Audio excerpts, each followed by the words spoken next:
Fala, meu lindo, minha linda.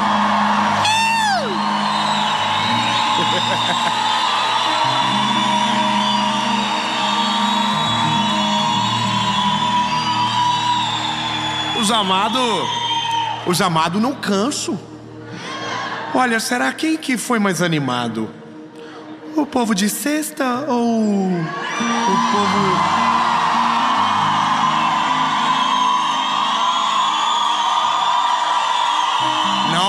Não que eu queira fazer uma confusão, jamais.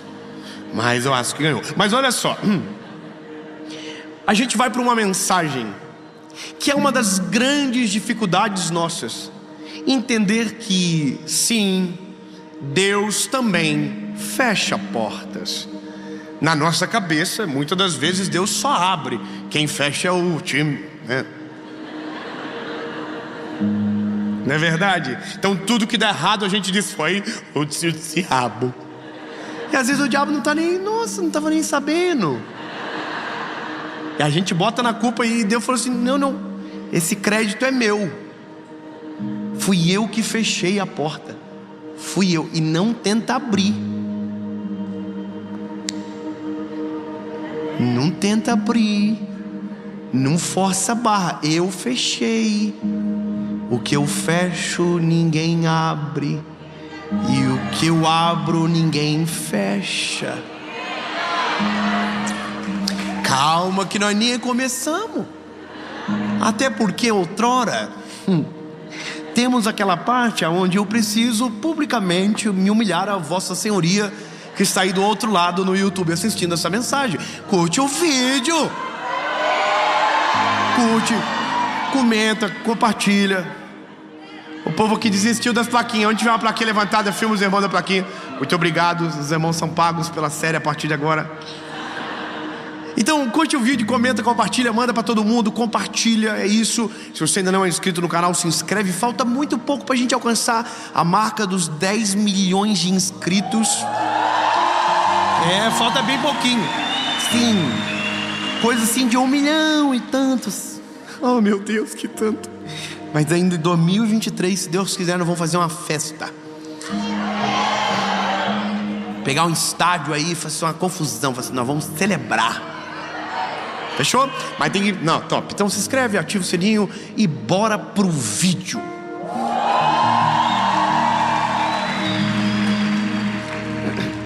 Vocês prometem que vocês vão me ajudar? Manda pros amigos. Se aqueles amigos meio encapetados assim que você tem, manda pra ele e fala assim, assiste uma mensagem, vê se você melhora. Antes de assistir, se inscreve. Depois você até esquece.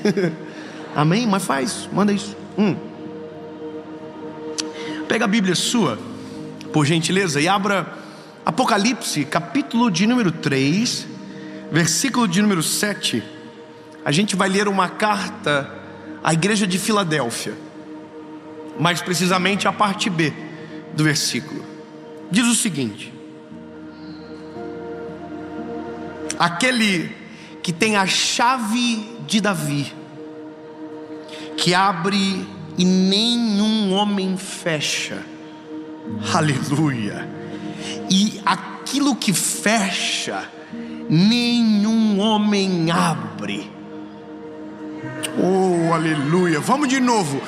Aquele que o que abre, nenhum homem fecha.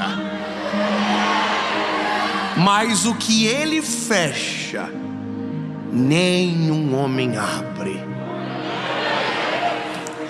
Eu vou te contar uma parada que é a gente, né? Nós somos uns filhos dramáticos de Deus. Se pudéssemos, nós desejaríamos que tudo aquilo que a gente escolhesse tivéssemos, que tudo aquilo que nós olhássemos e desejássemos viesse para as nossas mãos. Muitos de nós encaramos Deus da perspectiva errada, como se Deus fosse o gênio da lâmpada. Eu vi uma história esses dias de um mineiro. Por que, Senhor? Nada a ver essa história, Jesus. Mas eu lembrei dela. O mineiro pediu um queijo. Deixa pra lá, é muito sem graça. Não, irmão. Não, é porque a gente não sabe pedir. Tem coisa muito maior, mas a gente só pede aquilo que pra gente, pra aquele momento é bom. Mas Deus conhece o nosso futuro. Deus conhece o nosso hoje, o nosso amanhã, o nosso depois de amanhã. Então tem coisas que a gente pede que Deus deve olhar e falar assim: não, tá zoando. Irmão, eu imagino que Deus fica olhando para a gente e fala assim: mas é muito cabeçudo. Como é que eu pode? Jesus morreu por aquilo ali, ó. Olha que doido que ele é. Pede umas coisas. Se ele soubesse que o que eu tenho é muito maior, que os meus planos são muito maiores do que o dele, ele... Vou falar uma coisa para você. Engraçado, né? Eu agora, começo do ano, eu tô com um sonho no meu coração para um negócio aí que eu quero fazer. Top. Ai. E aí um amigo meu falou assim: por que você não pede para Jesus isso? Aí eu falei para ele: sabe por quê? Porque eu tenho vergonha. Irmão, eu tenho vergonha de falar para Jesus. Eu tenho vergonha. E eu sei que ele sabe que eu tenho vergonha, mas sabe o que eu quero, entendeu? Então eu até escrevi num caderninho lá o que eu queria, mas todas as vezes que eu fui orar, eu fico com vergonha de falar para Jesus aquilo lá. Eu falo assim, eu tô com vergonha, mas eu acho que seria maravilhoso, como diz meu filho, maravilhoso. Mas eu aprendi que o Senhor sempre tem coisas muito maiores, e que viver o plano de Deus é sempre viver além da nossa capacidade de sonhar. O que foi difícil para mim na caminhada foi entender que para Deus abrir alguma porta, muitas das vezes Ele vai ter que fechar centenas.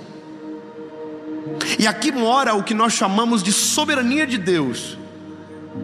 Lembra, a gente fala do livre-arbítrio, certo? A gente tem livre-arbítrio, as portas não. Não. Então é igual eu dizer: filho, você pode entrar no quarto que você quiser, e eu tranco todas as portas e deixo só uma aberta. Não, vou dizer de novo: olha, você pode o que você quiser. Aí você vai, tenta abrir a porta, não abre. Aí abre, não abre. Aí uma abriu. É que você pode, mas só tem uma opção. Então às vezes a vida, o Senhor nos empurra só para uma direção. E é tão maravilhoso que isso acontece, porque isso nos tira dos improvisos. Isso nos tira de tentativas que não são necessárias. Por isso que é besteira a gente tentar controlar a nossa vida. É besteira. Desiste, bebê. Se você tem uma mulher controladora, fala para ela: linda, você não consegue nem a sua, quanto mais a minha. Desiste. A gente tenta ser inteligente demais e dominar sozinho. Linda, a gente não consegue. Deus é muito inteligente. A gente vai ficar batendo em portas que Ele já trancou. E se Ele trancou, bebê, não adianta tentar abrir. Sabe o que eu entendi no Senhor? Que a cada sim que Deus te dá, antes do sim teve centenas de nãos. Exatamente isso, porque foram os nãos que te levaram para aquele sim. Foram as portas trancadas que te fizeram caminhar até a porta certa. Foram os caminhos fechados que te levaram àquele que é o único caminho. Ou seja, Deus precisa te dizer não para você conseguir chegar no sim dele. Senão você vai viver uma vida inteira de improvisos e nunca a sua vontade completa. A gente precisa que Deus olhe para a gente e diz não. A gente pede de novo e diz não. E a gente nunca pede direito, até uma hora que diz: essa é a porta, entra por ela. E aí a gente entra e descobre uma coisa: que aquilo era exatamente o que Deus tinha para nós.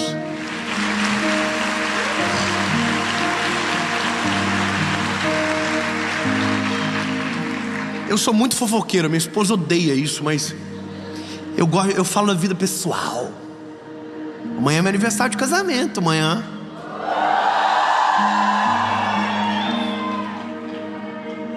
E o mar vermelho, irmão. Tá vendo? Eu falo, eu consigo. Minha esposa ligou para a doutora Érica, falou assim: olha, amanhã é um dia aí, poxa vida. Não vou falar do conselho da doutora Érica porque é muito pesado, mas eu não vou. Jesus, me perdoa, Senhor, eu não precisava falar nada disso, era outra coisa que eu ia falar. Mas se o Senhor quiser, Senhor Jesus, me dar uma ajuda para amanhã, seria... Ai, Senhor. Quem me conhece mais de perto, quem acompanha a gente, sabe que os meus filhos não são brasileiros. Eles são brasileiros, mas a primeira nacionalidade deles é americana. Os meus 3 filhos são americanos por um motivo só. E não é porque eu vou morar lá, ou porque eu quero morar lá, ou porque eu quero o documento dos meus filhos. Não é. Eu vou te contar uma história que eu nunca contei para ninguém, pelo menos publicamente. Quando eu tinha 26 anos, eu recebi uma palavra do Senhor Jesus sobre a vida do meu filho João, que nasceria em dezembro de 2017. Bom, se eu não estou enganado na conta, é isso: 17, 18, 19, 20, 21, 2. Não, 16, 16, 17, 18, 19, 20. Isso. Só sobe 2, tira 3, vai 4, vai 5. É isso aí. Aí, irmão, eu vou contar essa história. Olha só, eu era radialista nessa época. Eu trabalhava numa rádio. Eu falava igual radialista. É muito legal. A voz de rádio, ela é diferente. Ela não é assim: oi, boa tarde. Ela é: oi, sabe? E era maneiro, eu amava. Eu trabalhei 7 anos nessa rádio. E era o sonho da minha vida trabalhar naquela rádio. Só que um dia Deus usou uma pessoa para falar comigo que o meu maior sonho seria só um hobby, não seria o meu trabalho. Bom, a vida passou e eu, na minha cabeça, estava vivendo exatamente o plano perfeito de Deus para mim, e que seria aquilo para sempre. Eu trabalhava numa rádio e pregava pelo Brasil, em apenas uma igreja, aos sábados, domingos, às vezes sextas-feiras eu tinha que viajar. E trabalhava na rádio. Essa era a minha vida. E aí um dia, eu dentro do carro, refrescando, um dia fui pregar numa igreja pequena dos Estados Unidos, de um amigo, que virou um amigo meu. A Paula grávida, nós naquela casa. Ele olhou para nós e falou: por que vocês não trazem o João para nascer aqui nos Estados Unidos? Porque eu havia falado de um desejo no meu coração, de um dia do meu filho fazer um seminário em uma escola teológica americana, que eu tenho muita admiração. E ele me falou aquilo e eu não tinha um pinto para dar água, irmão. Como que eu levo meu filho para nascer nos Estados Unidos? Eu não tinha dinheiro para pagar o parto no Brasil. Imagina pagar lá. Aí eu me lembro que eu falei não, minha esposa disse não, e voltamos para o Brasil. Quando foi por volta do mês de outubro, eu estava dentro do meu carro dirigindo, eu e minha esposa, e uma voz no meu espírito, no meu coração, disse de maneira muito clara: o João irá nascer nos Estados Unidos.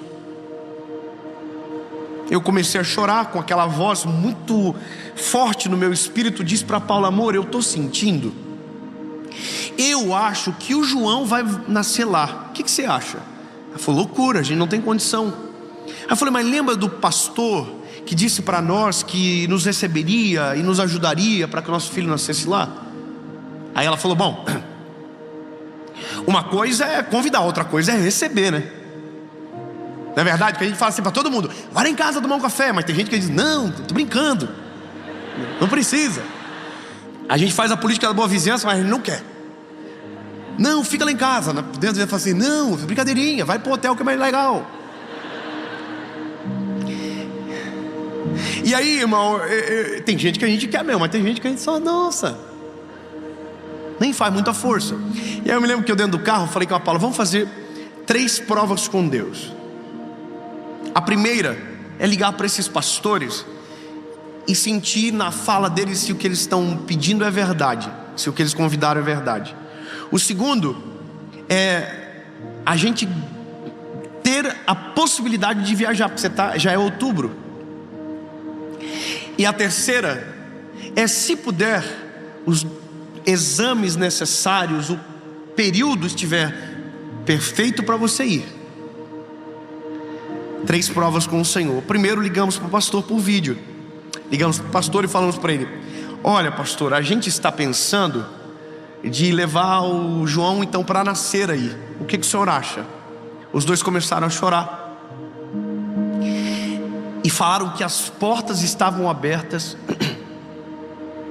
e que eles seriam responsáveis pela gente, que a gente não gastaria nada.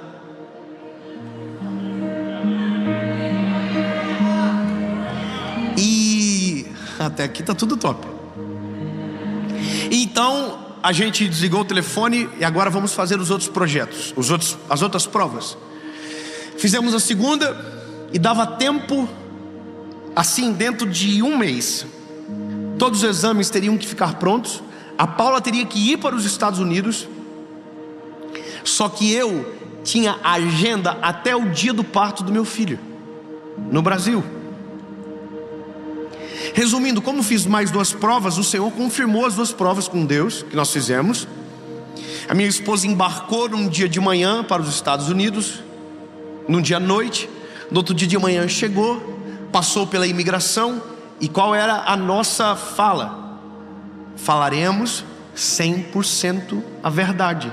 Se Deus está nesse negócio, nós vamos conseguir. Falamos 100% a verdade, ganhamos o parto. Mas uma coisa aconteceu aqui no Brasil: Deus fechou todas as minhas portas. Todas. Eu fui obrigado a pedir demissão da rádio, que era o meu sonho. Como que eu vou para os Estados Unidos e ficar 1 mês e meio? Não tem empresa que libera. Então qual era o mais lógico? Para obedecer a voz do Senhor, abrir mão. E eu pedi demissão da rádio. Pedi demissão da rádio, mas aí eu contava com algo, com as agendas, que então me ajudariam pelo menos a manter a casa em ordem. O que aconteceu? Todas as agendas caíram. E as que iam entrar, parece que o povo desistia na hora que ligava. As portas todas se fecharam para mim no Brasil. Eu preguei o último dia no Brasil, fui de surpresa para os Estados Unidos, comprei com pontos de milhas no meu cartão de fidelidade. Viajei para os Estados Unidos. No dia que eu cheguei, de surpresa, meu filho nasceu na manhã seguinte. Meu filho nasceu, uma promessa de Deus para ele que nós estávamos vivendo. E a gente não tinha para onde voltar, não tinha mais o trabalho e não tinha mais nada de agenda. Eu me lembro que nessa época quem fazia a minha agenda era a Paula, e eu perguntava para ela: e aí, amor, tem alguma coisa? E ela dizia: não, mas fica tranquilo, o povo liga só depois de fevereiro. Mentira. Quando era dezembro a gente já tinha fechado o ano todo, mas todo mundo desistiu. Na verdade, Deus havia fechado todas as portas. E aí, lindo, num belo dia de 2017, no começo do ano de 2017, em janeiro, eu estava na cozinha da casa do pastor que nos recebia, chorando, falando com Jesus, com todas as portas trancadas, dizendo: Jesus, o que eu vou fazer da minha vida? Senhor, eu não sei como vai ser a minha volta. Eu tinha 10 mil reais guardado, 10 mil reais de conta para pagar. Jesus, eu vou pagar as contas e o próximo mês o que eu faço? Jesus, e o meu ministério acabou, eu te obedeci. E nessa oração, Deus me fez ver uma imagem de uma pregação em um vídeo que parecia um clipe de música.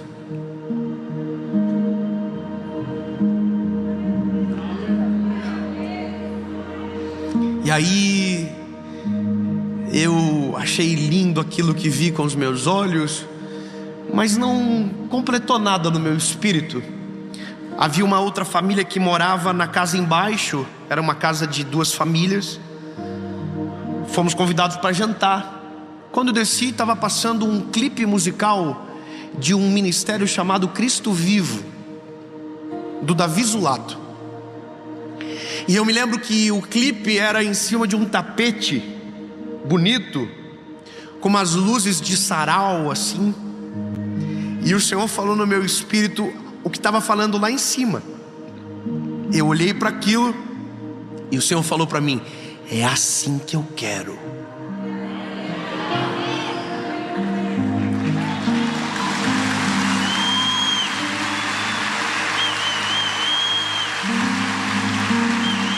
Bom, naquele dia eu reconheci aquele tapete que já tinha visto na casa de alguém muito rico da minha cidade. Falei, eu vou me humilhar, mas vou conseguir o tapete. As luzinhas, me lembro que vi na igreja de um amigo meu que ele fez com um cano de PVC. Só que não tinha nada para gravar, só tinha um projeto. Naquele dia seguinte, entrei dentro de um carro e fui para uma cidade vizinha para ouvir um pregador em uma conferência. Dentro desse carro eu levei um caderninho. E naquele dia Deus me deu 10 mensagens. Em uma tarde, em 3 horas de viagem, Deus me deu 10 mensagens. E eu escrevi todas elas no papelzinho. Quando eu cheguei no lugar, liguei para minha esposa: amor, eu sei o que a gente vai fazer quando voltar. Deus me deu um projeto e me deu as mensagens do projeto. Naquele dia liguei para alguns amigos do Brasil, consegui o lugar, consegui quem ia gravar. Quem gravou naquele dia trabalha comigo até hoje, e hoje é a maior empresa do Brasil de vídeo, é um dos maiores diretores de vídeos do Brasil. Começou lá atrás com a gente há 10 anos atrás, gravando debaixo de chuva na marquise do nosso apartamento. E hoje trabalha com a gente. O som, quem fez naquele dia, faz até hoje.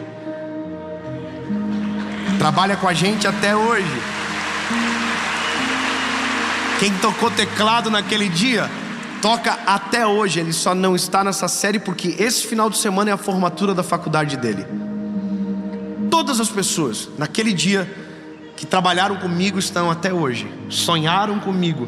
E eu me lembro que com todas as portas fechadas, só tinha uma porta aberta, um microfone, um banquinho e 30 pessoas para assistir.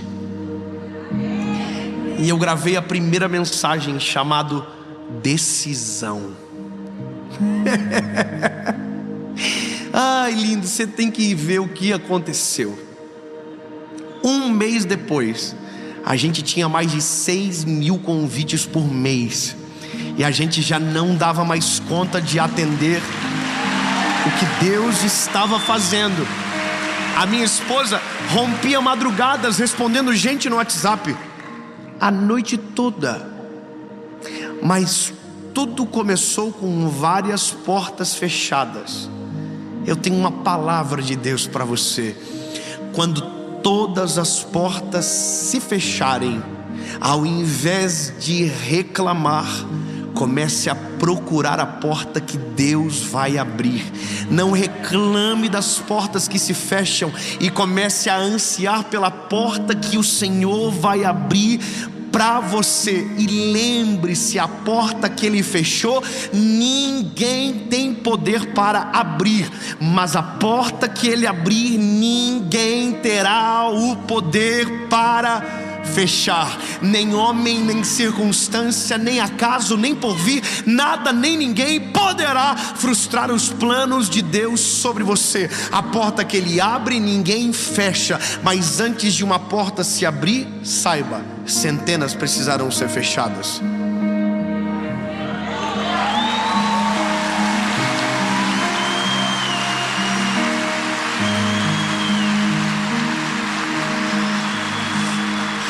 Lindo, eu sinto lhe informar, mas quando a porta fechar na sua cara, vai doer. Não é fácil, não é simples, não é mamão com açúcar, não é que top, uau, as portas se fecharam e estamos muito felizes. Eu chorava na presença de Jesus. Mas hoje eu só digo uma coisa: Jesus, muito obrigado, Jesus, que a porta da advocacia se fechou para mim. Muito obrigado, Jesus, que a porta que eu tinha, que era para ser piloto de avião, se fechou. Muito obrigado, Jesus, que a porta da rádio se fechou para mim. Muito obrigado, Jesus, que eu saí com a mãozinha na frente e outra atrás. Muito obrigado, porque quando todas as portas se fecharam, o Senhor abriu a porta que mudou a nossa história para sempre.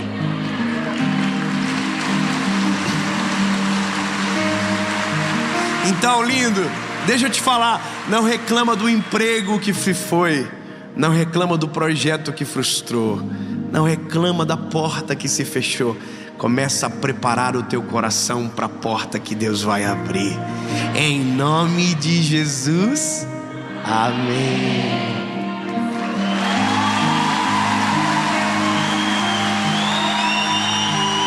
Jesus, Tu és maravilhoso e incomparável.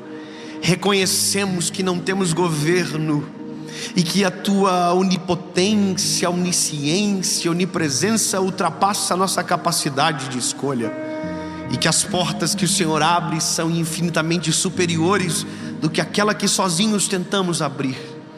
E pedimos, Jesus, que se tiver portas que não é para estar abertas, que o Senhor tranque, para que a gente não viva de improviso, mas que vivamos exatamente aquilo que o Senhor tem para nós.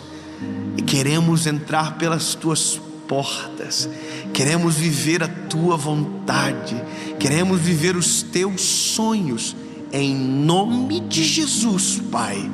Mesmo que nos custe agora, menos que nos cause estranheza agora, mas cremos que Tu és um Deus infalível e que a porta que o Senhor abre, ninguém fecha.